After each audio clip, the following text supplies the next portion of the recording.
할렐루야. 네, 반갑습니다. 오늘도 하나님께서 허락하시는 풍성한 은혜가 오늘 예배하는 모든 성도님들 머리 위에 독도 크게 차고 넘쳐나기를 소원합니다.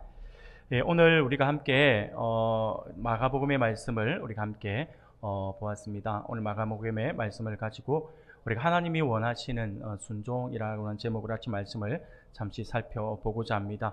오늘 우리가 참여할 하나님의 성품은요, 바로 제목에서 우리가 알 수 있듯이 하나님의 성품은 순종입니다. 순종. 이 순종은요, 지시나 법을 따르는 자세와 행동을 의미하는 그러한 단어이죠. 그런 의미에서 오늘 본문의 말씀은요, 겟세마네 동산에서의 예수님의 고뇌와 예수님의 순종, 그리고 예수님의 기도, 그와 함께 제자들의 불순종이 기록되어 있는 그러한 말씀이라 할 수가 있습니다.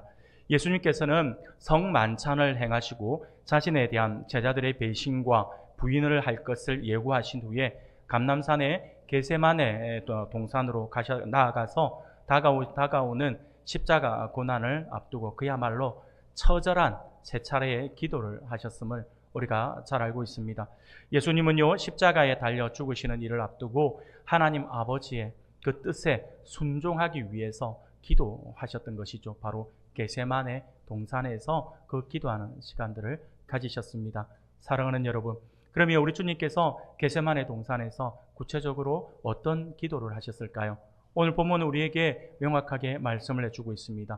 오늘 우리가 읽었던 본문 35절, 36절 말씀을 우리가 다 같이 다시 한번 읽어보겠습니다. 같이 읽겠습니다. 시작. 조금 나아가사 땅에 엎드려 될 수 있는 대로 이때가 자기에게서 지나가기를 구하여 이르시되 아빠 아버지여, 이 잔을 내게서 옮기시옵소서. 그러나 나의 원대로 마시옵고 아버지의 원대로 하옵소서 하시고. 아멘. 사실 우리 예수님께서는요, 자신의 메시아적 사명을 깊이 인식하고 계셨습니다. 우리 주님께서 이미 다 알고 계셨던 것이죠. 육신을 입으신 그에게는요, 그런데 우리 주님께서 오실 때에 우리 주님께서 이 십자가구나, 이 땅에 오실 때 왜 오셨는가에 대한 부분들을 다 인식하고 오셨잖아요. 그렇지만 우리 주님께서 육신을 입으신 우리 주님이시잖아요. 그런데 이 십자가 죽음이라고 하는 것이 얼마나 크고 얼마나 어려운 것인지 또한 우리 주님은 다 알고 계셨다라고 하는 것이죠. 그래서 그 십자가 죽음이라고 하는 그 고통이 너무나도 고통스러우니까 큰 고통과 번민으로 우리 주님께 다가왔다라고 하는 것입니다. 그래서 그는 할 수만 있으면 그 잔을 자신에게서 지나가게 해달라고 하나님께 요청한 것입니다. 우리 주님께서 이런 기도를 하실 정도면 그 고통이 어느 정도인지를 우리가 짐작하고도 남음이 있을 것입니다. 사랑하는 여러분, 예수님은 인간으로 이 땅에 오셨지만 동시에 완전한 하나님이시죠. 그러므로 예수님은요, 장차 당할 고난이 얼마나 고통스러운지 이미 알고 계셨던 것이죠. 여러분, 우리가 한번 생각을 해봅시다. 우리가 어떤 고통을 당한다라고 할 때 그 고통을 알고 당하는 것과 모르고 당하는 것이 어떤 게 더 힘들까요? 알고 당하는 게 훨씬 어렵습니다. 힘들어요. 모르고 당하면 이 고통이 어느 정도인지 모르니까 그 고통에 대해서 당하고 나면 이게 이렇게 고통스럽구나 라고 하는 걸 알지만 그 고통이 어느 정도다라고 하는 걸 알고 있으며 그것이 당하기 전에 굉장한 공포로 다가오게 되어 있어요. 예전에 제가 중학교 다닐 때에 저희 중학교의 선생님 가운데 아마 여러분들도 학교 다니시면서 학창 시절에 선생님들 별명이 다 붙어 있을 거예요. 그 중에 제가 알고 있기로 전국 어느 학교든지 다 동일한 별명이 하나 있을 거예요. 독사라고 하는 그런 별명을 다 가지고 있는 선생님들이 계실 거예요.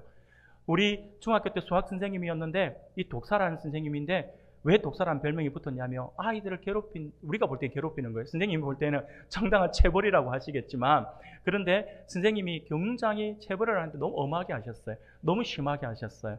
그런데 그 선생님은요, 머리부터 발끝까지 그냥 사용하는 모든 게 무기였어요. 그리고 모든 것이 다 때리는 타격을 받아야 되는 장소예요. 머리를 칠 수도 있고요, 얼굴을 칠 수도 있고, 목을 칠 수도 있고, 가슴을 칠 수도 있고, 배를 칠 수도 있고, 이 다리로 선생님 구두발로 우리의 촛대뼈를 까버릴 수도 있어요.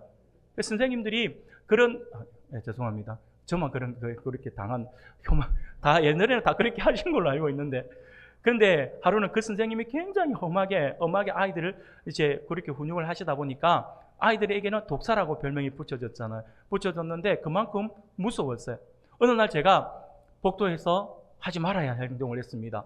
감히 복도에서 뛰었어요. 그 시대는 복도에서 뛰면 난리 나잖아요. 그러면 복도에서 뛴과 동시에 저 끝머리에서 그 선생님이 목소리가 들려와요. 야야야 하는 소리가 들려와요. 그러면 으악 독사다 하면서 막 다 도망가잖아요. 그런데 꼭 걸리는 친구들이 있어요. 하필이면 그날 저하고 친구 3명이 동시에 걸렸어요. 그러면 선생님 앞에 섰는데 그때부터 다가오는 이 공포가 너무나도 무서운 거예요. 선생님이 어떤 체벌을 가할 줄 모르니까 너무 무서웠어요. 근데 이 선생님이 그날따라 안 하시던 행동을 하는 거예요. 그게 뭐냐니까 갑자기 목소리 막 주면서 어디 누가 복도를 뛰어라 했어 하면서 앞에 다 세워놓고 선생님 앞에 서 있고 갑자기 4명 모두에게 눈 감아 그러는 거예요. 눈을 딱 감았어요. 그런데 그 눈을 감고 나니까 그때부터 오는 공포는요, 이루 말할 수가 없어요. 왜냐하면 선생님이 눈을 뜨고 있으면 선생님이 타격을 할 때 옆에 있는 친구를 먼저 치잖아요. 먼저 치면 이 선생님이 뭐 얼굴을 치더라 아니면 배를 치더라 하면 어디 맞는다라고 하는 걸 아니까 대충 힘이 가해져요. 눈을 감고 있으면요, 이 선생님이 머리를 때릴지 어디를 때릴지 몰라요. 거기서 오는 공포가 막 그냥 너무너무 무서워요. 그러면 대부분의 아이들은요, 눈을 꼭 감으면서 실눈을 떠요. 선생님은 다 알고 있죠. 근데 자기는 선생님은 모를 거라 생각하고 눈을 감고 실눈을 뜨고 잘 이렇게 봐요. 그런데 문제는 뭐냐면요, 선생님이 눈을 감고 감아 이렇게 해놓고는 누가 복도에서 뛰라고 했어 그러면서 선생님이 확 화를 내는데 그 순간 정적이 흐르는 거예요. 그러니 얼마나 공포스러웠겠어요. 그럼 실눈을 뜨고 살 뜨는데 선생님이 그날 우리를 눈 감아라 해놓고 그냥 가버리신 거예요. 그러니까 우리는 맞질 않았어요. 혼나지도 않았어요. 그냥 눈을 감고 있었어요. 그러면서 엄청난 공포에 이렇게 빠져 있었던 것이 제가 기억이 납니다. 아직도 그때 그 공포가 그 생각만 하면 굉장히 무서웠고 그 짧은 몇 초의 시간 동안 제가 막 그냥 뭐 어디를 맞을 줄 모르니까 막 그 겁이 나서 두려웠던 그 기억이 아직도 생각이 날 정도입니다. 사랑하는 성도 여러분, 왜 제가 이 말씀을 드리냐면 알고 당하는 고통은요 더 힘들다라고 하는 거예요. 모르고 당하는 고통보다 훨씬 더 힘들어요. 그런데 우리 주님은요, 십자가 고난이 어떤 것이라고 하는 걸 알고 계셨잖아요. 다 알고 계실 뿐만 아니라 그것을 위해서 이 땅에 오셨잖아요. 그러니 우리 주님이 얼마나 힘드셨을까요? 얼마나 어려우셨을까요? 우리 주님께서 겟세마네 동산에서 이렇게 기도하실 정도면 우리 주님께서 얼마나 그 마음이 힘들고 어려움에 있었는지를 우리가 짐작하고도 남음이 있습니다. 고난은요, 단순히 십자가에서 우리 주님이 당하신 그 고난은 단순히 십자가에서의 육체적 죽음만을 말하는 것이 아니죠. 예수님이 당하신 죽음은 죄의 결과로 받게 될 하나님과의 영원한 분리입니다. 영적 고난인 것이죠. 사실 이러한 고난은 하나님께 불순종한 죄인들이 받아야 될 심판이잖아요. 그런데 우리 예수님은 그들을 대신해서 기꺼이 그것을 대신해서 그 고난을 받으셨다라고 하는 것입니다. 예수님은 그 고난을 앞두고 이렇게 기도하셨어요. 아버지께는 모든 것이 가능하오니 이 잔을 내게서 옮기시옵소서라고 이렇게 기도하셨습니다. 주님께서 얼마나 고통스러우셨으며 이것을 외면하고 내가 이것 때문에 왔다라고 하는 걸 알고 계신 그분께서 그것을 외면하고 싶으실 정도로 이것이 고통스러웠다라고 하는 것이죠. 그러나 우리 주님의 기도는요, 거기에만 그치지 않았습니다. 거기에 머물지 않았습니다. 바로 이어서 그러나 나의 원대로 마시옵고 아버지의 원대로 하옵소서라고 이렇게 기도하시는 것이죠. 바로 하나님의 뜻에 순종하기로 결단하시는 우리 주님의 모습을 볼 수가 있습니다. 사랑하는 여러분, 예수님이라고 해서 이 결정이 아무렇지 않다고 생각해서는 안 됩니다. 예수님은 참 하나님이시지만 동시에 참 인간으로 오셨기 때문에 이러한 상황에서 우리와 같이 고민하고 심리적 고통을 당하셨다라고 하는 것입니다. 아니, 어떻게 보면 우리보다 더 비교할 수 없는 더 큰 고통 속에 놓여 있었다라고 할 수가 있습니다. 오늘 본문 마가복음 14장 오늘 40절까지 우리가 보았잖아요. 41절, 42절 말씀을 보면 이렇게 말씀을 해요. 세 번째 오사 그들에게 이르시되 이제는 자고 쉬라. 그만 되었다. 때가 왔도다. 보라, 인자가 죄인의 손에 팔리느니라. 일어나라. 함께 가자. 보라 나를 파는 자가 가까이 왔느니라 라고 말씀을 합니다. 사랑하는 성도 여러분, 주님은요 너무나도 힘든 이 기도를 3번에 걸쳐서 하셨어요. 반복해서 기도하신다라고 하는 것은요 예수님의 고통이 얼마나 극심했는지를 보여주시는 거죠. 3번에 걸쳐서 계속해서 기도하셨다라고 하는 것은요 이 고통이 너무나도 힘들고 기도를 해도 한번 기도를 해도 하나님께서 주신 그 은혜가 있겠지만 그 마음이 위로가 안 되는 거죠. 또 기도하고 또 기도하고 3번에 걸쳐서 기도하신 것은 우리 주님의 이 고통이 얼마나 극심했는지를 우리가 엿볼 수가 있습니다. 하나님의 말씀에 순종해야 함을 알지만 그것을 감당하기는 너무나도 힘들었다라고 하는 것이죠. 그러나 예수님은 처절한 기도 위에 하나님 말씀에 순종하기로 마음을 정리하셨습니다. 그래서 주님은요 제자들에게 이제 고난의 때가 왔다라고 말씀을 하시는 겁니다. 사랑하는 성도 여러분, 예수님은 십자가에 달리신 일뿐만 아니라 이 땅에 오셔서 사시는 동안 오직 하나님 아버지의 뜻에 순종하면서 하나님의 뜻대로 말씀을 전하셨습니다. 그래서 바울 사도는요 이렇게 우리 주님의 그 삶에 대해서 이렇게 표현을 했어요. 빌립보서 2장 8절입니다. 우리가 같이 한번 읽어볼까요? 같이 읽겠습니다. 시작. 사람의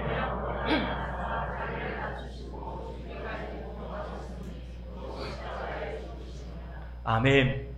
사람의 모양으로 나타나사 자기를 낮추시고 죽기까지 복종하셨다라고 이렇게 말씀을 합니다. 예수님이 사람의 몸으로 이 땅에 오신 것부터 십자가에서 죽으시기까지 하나님의 뜻에 온전히 순종하셨다라고 이렇게 바울이 이야기하고 있는 것입니다. 그런데 예수님은 겟세마네 동산에 베드로와 야고보와 요한과 함께 가셨음을 우리가 잘 알고 있습니다. 예수님이 순종을 결단하시는 그 시간, 함께 가셨던, 함께 데리고 갔던 그 제자들은 무엇을 하고 있었을까요? 34절입니다. 같이 한번 읽어보겠습니다.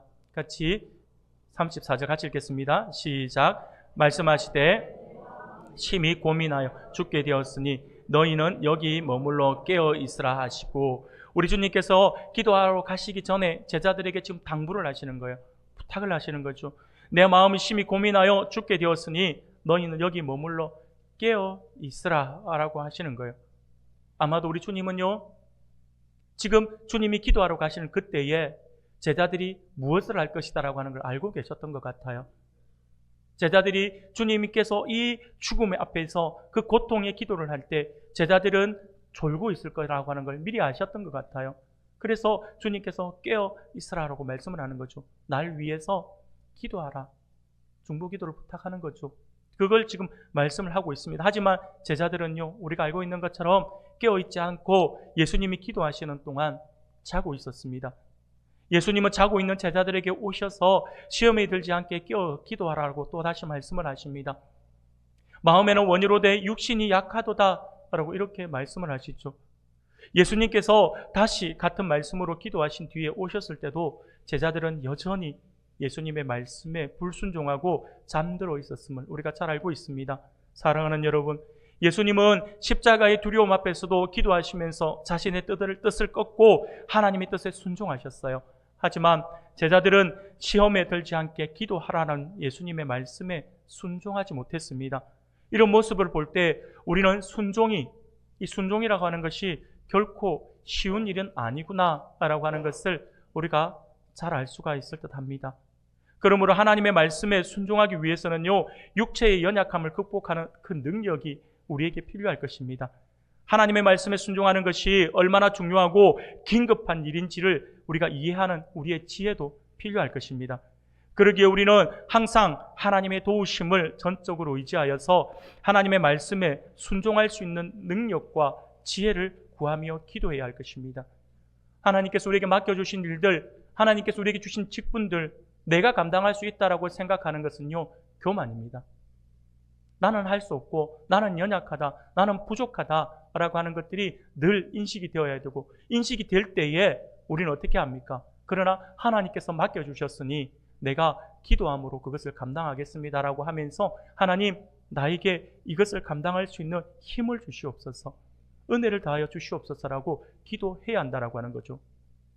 주님도 그 십자가를 감당하는 그 일이 얼마나 힘드셨으면 이렇게까지 기도하셨을까요? 주님도 기도하시는데 우리가 하나님의 일을 맡아서 일을 하면서 어떻게 기도하지 않고 일을 하겠다라고 하는지 이해할 수가 없죠. 우리는 이런 모습이 필요합니다. 항상 하나님 앞에 순종할 수 있는 능력과 그리고 순종할 수 있는 지혜와 그 은혜를 더하여 주시옵소서라고 기도하셔야 합니다. 우리 주님이 보여주셨던 모습처럼요. 그러나 제자들은 그런 모습을 전혀 보이지 못하고 있음을 우리가 보게 됩니다. 사랑하는 성도 여러분, 하나님이 우리에게 가장 원하시는 것은요, 다른 게 아니에요. 바로 순종입니다. 우리 하나님은요, 하나님의 백성들이 그저 하나님의 말씀 앞에 아멘으로 순종하기를 너무 기다리신다라고 하는 거예요. 일은 하나님이 하시는 거예요. 순종하는 사람, 아멘으로 순종하고 엎드려서 하나님 앞에 기도하는 그 사람을 통해서 하나님이 하시는 거죠. 우리는 그저 주님의 도구일 뿐입니다. 그래서 하나님이 원하시는 것은 순종이다라고 하는 사실들을 우리에게 절대 잊어서는 안 될 것입니다. 우리가 성령의 인도하심을 따라서 하나님의 말씀에 순종할 때에 하나님은 기뻐하실 뿐만 아니라 우리의 순종을 통해서 선한 열매를 맺게 하십니다. 그래서 신명기 28장 1, 2절 말씀을 보면 이렇게 말씀을 해요.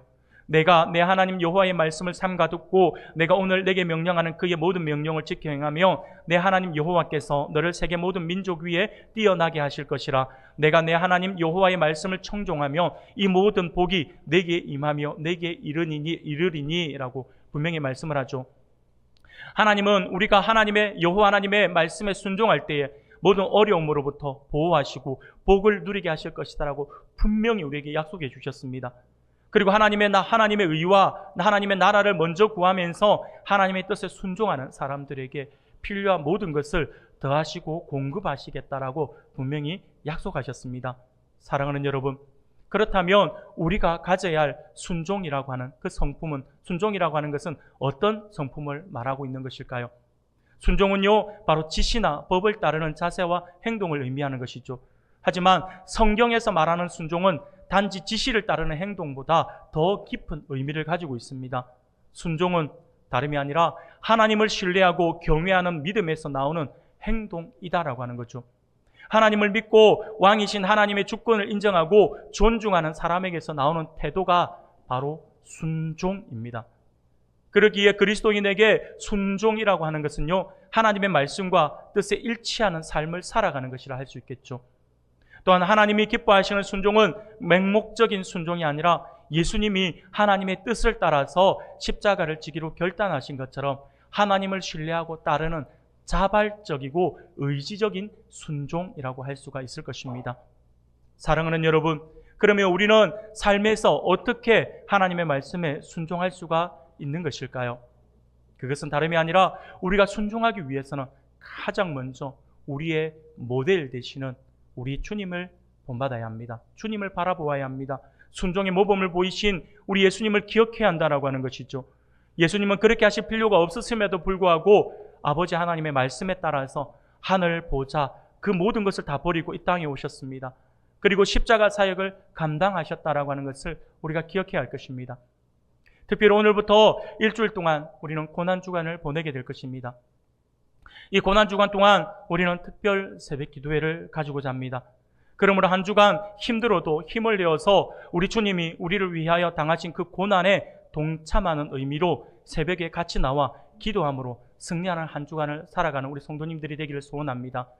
차가 있으신 분들은요, 차가 없으신 분들을 서로 연락을 해서 카풀을 하고 그렇게 해서 같이 나올 수 있기를 바랍니다. 나 혼자만 나올 것이 아니라 우리 주변에 있는 누군가 오고 싶어도 차가 없어서 멀어서 차가 없어서 못 온다라고 한다면 내가 이번 한 주간은 제가 봉사하겠습니다 하면서 카풀로 서로 연결하고 제가 막 카풀로 연결해서 막 억지로 표를 제가 제 노트에 짜놨어요. 짜놓긴 했는데 그렇게 하면 또 성도들에게 또 괜히 또 짐을 지워주는 것 같아서 제가 메모해놓고는 제가 하지 않았어요. 하지 않고 자발적으로 우리가 주님의 말씀에 순종하는 의미에서 한번 했으면 좋겠다는 생각이 들어서 여러분들에게 그렇게 당부드립니다.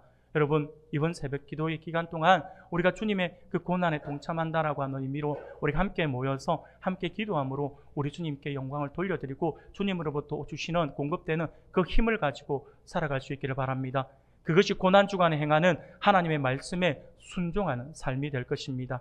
사랑하는 우리 성도 여러분, 오늘 하나님께서 우리에게 주시는 말씀을 기억할 수 있기를 바랍니다. 그래서 우리 주님이 자신의 목숨을 내어주시면서까지 순종하셨던 그 순종을 본받아서 더욱 하나님의 말씀에 순종하는 하나님 나라 백성이 되어서 하나님을 더욱더 영화롭게 하는 우리 모든 성도님들이 다 되시기를 주님의 이름으로 축원합니다. 아멘.